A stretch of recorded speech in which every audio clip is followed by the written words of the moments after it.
Осы видеода мен америкалық супермаркетті көрсетемін. Сакода ең бірінші рет түнеп шыққаннан кейін маған тамақ табу керек болған.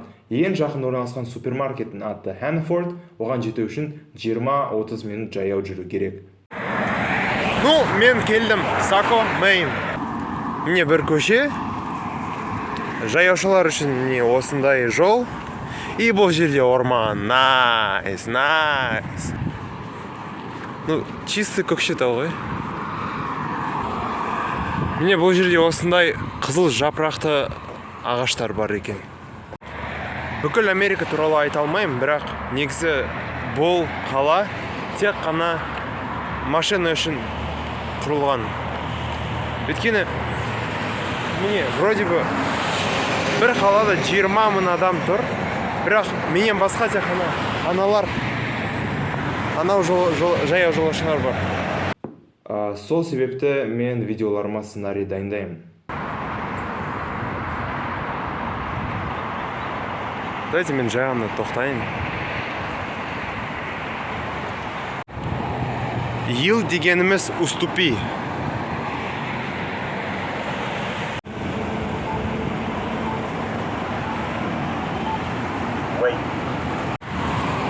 Наконец-то мен енді осындайды ең бірінші көріп тұрмын. Hannaford. Так, банан 49 цент бір LB'ге. LB дегеніміз фунт, 1 фунтта 453 грамм. Hannafordтағы банан бағасы 1 фунтына 49 цент, яғни килограммына $1.08 цент. Егер $1 480 теңге тұрса, банан бағасы килограммына 519 теңге. Әуре болмаңыз, соны санаған мен емес, GPT болған. Астанадағы бананның бағасы килограммына 600-800 теңге, яғни Сакодағы бананның бағасы Астанадағы банан бағасынан онша арзан емес.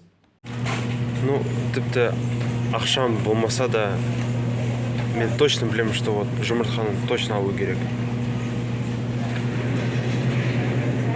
Мен түсінгендей egg whites дегеніміз жұмыртқаның белогы. Неге екен білмеймін, бірақ маған мынау көзіме түскен. Мұқият қарасаңдар, көптеген тауарлардың астында 4 түрлі баға жазылған. Hannafordтағы сүт квартта және галлонда сатылған. 1 галлон 3,79 литрге тең. Бірақ жалғыз тұрған адамдарға бірден 3,79 литр сүт алу не үшін керек? Сондықтан 1 галлонды 4-ке бөлеміз, бұл бізге галлонның ширегін береді, яғни 1 кварт. 1 квартта 0,95 литр. Короче, егер сендерде тусовка болса, осындайларды алыңдар. 1,69 и бір қорапта 18 осындай пачка бар. Doritos, Lay's, Cheetos и так далее. Мынау реально қызық. Мармеладтан жасаған, да еще қышқыл Skittles. Скубисный бұл жерде екен ғой. Қазақстанда бар екен деп, іздесем бұл жерде бар екен. Мен Қазақстанда болғанда әр күні қаймақ жегемін. Примерно 3 күнде как минимум бір қаймақты сатып алғам. Яғни 400 грамм. Енді Америкаға келдім, енді салыстыру керек. Міне қаймақ бұл жерде екен 1,79 и мен міндетті түрде бүгін соны сатып аламын. Мүмкін даже жұмыртқаны сатып алмасам да мынаны точно сатып аламын. Егер айтсам сенесіңдер ме? Мынаның барлығы нан және печенье. Жоқ, мен мынаны точно алмаймын. Как это lactose free? Лактозасыз сүт болар ма екен? Мынау 2,29 тұрады. Как бы whole wheat sliced bread. Вроде нормально деп қарасам. Стероилактайд. Кальциум стероилактайд. Масқара, жоқ алмаймын.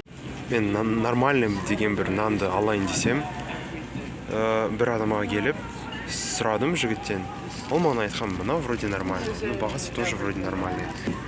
И тут написано Genetically modified crops. Окей. Білмеймін, возможно, мен бүгін нанды вообще алмаймын. Жоқ, қаймақты нансыз қалай жеймін. Енді мынау более-менее сияқты көрініп тұр. Білмеймін, бұл жерде вроде ГМО жоқ. Наверное, соны алам.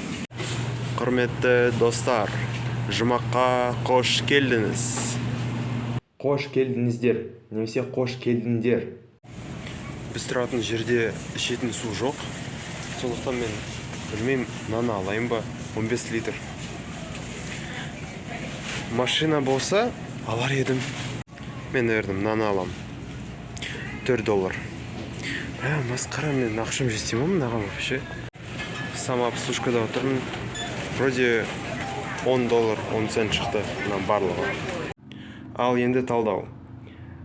Итальяндық нан 1,99, 12 жұмыртқа 2,55, қаймақ 1,79, су, жай ғана су 3,29, және бөтелкелер. Әрбір бөтелке 700 мл, бізде 6 бөтелке, и чисто бөтелкелер 0,3. Онымен қатар салық 0,18, и сомасы, толық сомасы $10, 10 цент. Қаншама жүрмесем де, мынау үй постоянно көзіме түседі. Наконец-то мен Америкада более-менее нормальный товарды таптым. Қараңдаршы.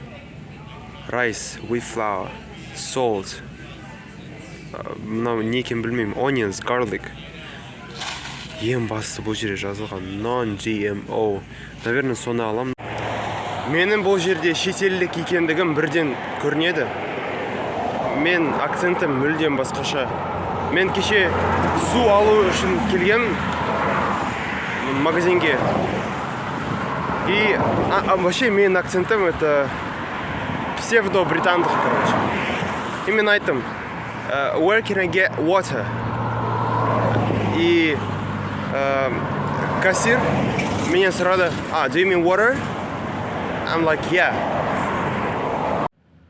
Бұл менің Сако қаласындағы 3-ші күнім, және бұл жұмыртқа менің өзім дайындаған ең бірінші тағамым.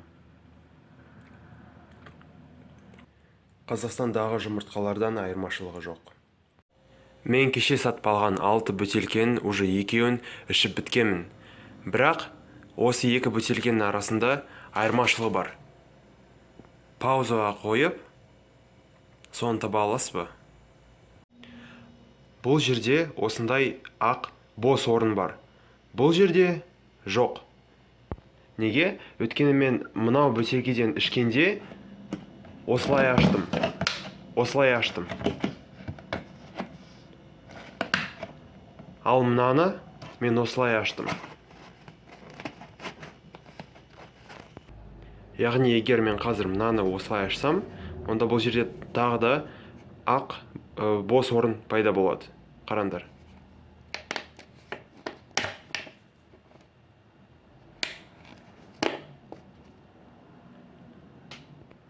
Бұл функция built-in safety seal деп аталынады. Менің Америкадағы сатпаған ең бірінші алмам. Қателеспесем 59 цент тұрады, сорты Cortland деп аталады.